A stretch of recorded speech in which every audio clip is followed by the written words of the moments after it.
the room, the event is filled, you know, standing room only, but there's every nationality here, you know, it's not a Caribbean thing. I think the story and history is moving, you know, we're not an add-on, we're not over there anymore, we're centre stage. This seems to be a day of marking journeys. And so I say to you, Wagwan, me say me can't believe it. Me say me can't believe we've got a Huddersfield tapestry which celebrates the Windrush Generation.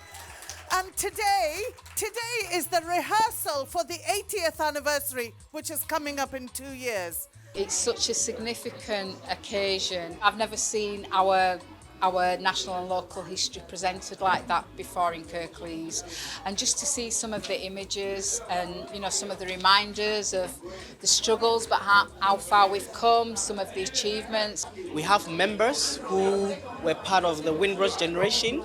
We have relatives of members who were also part of this generation, and so when the call came, you know, we were very happy to spearhead this kind of project.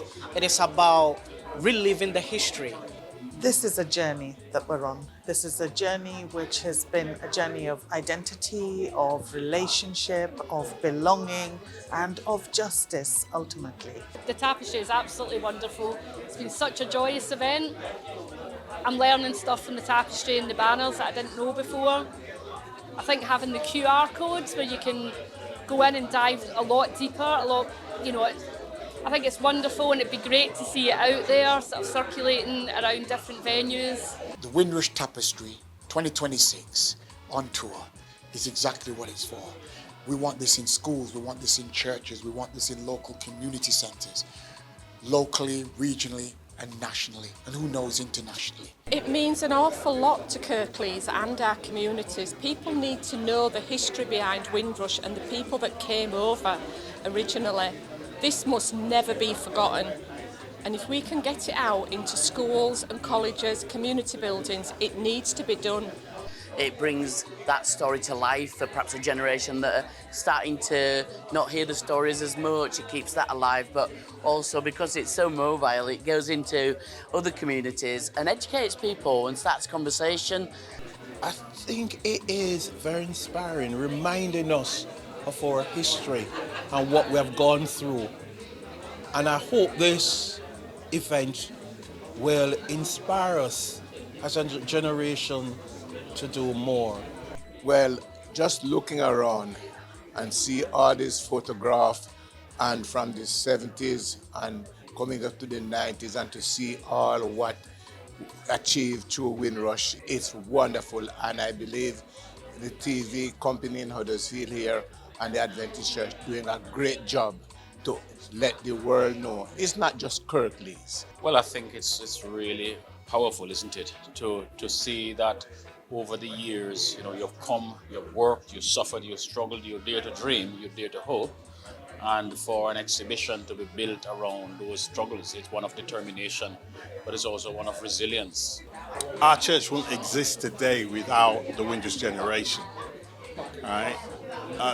You know, personally, I'm here because of them. You know, I'm first generation, born British, Huddersfield, Yorkshire man. Just thrilled to be here to see this and experience it and be with you all today.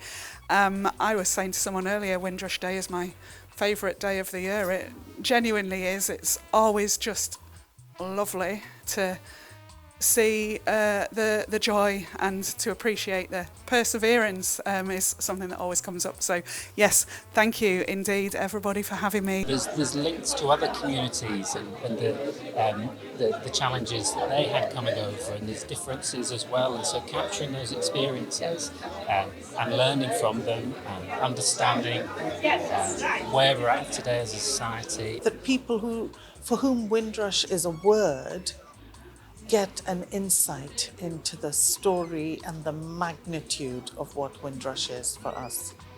I found today quite humbling and emotional because I hadn't realised until I looked at the tapestries and listened to the people speaking just how much it has cost them in leaving their families coming to an unknown country.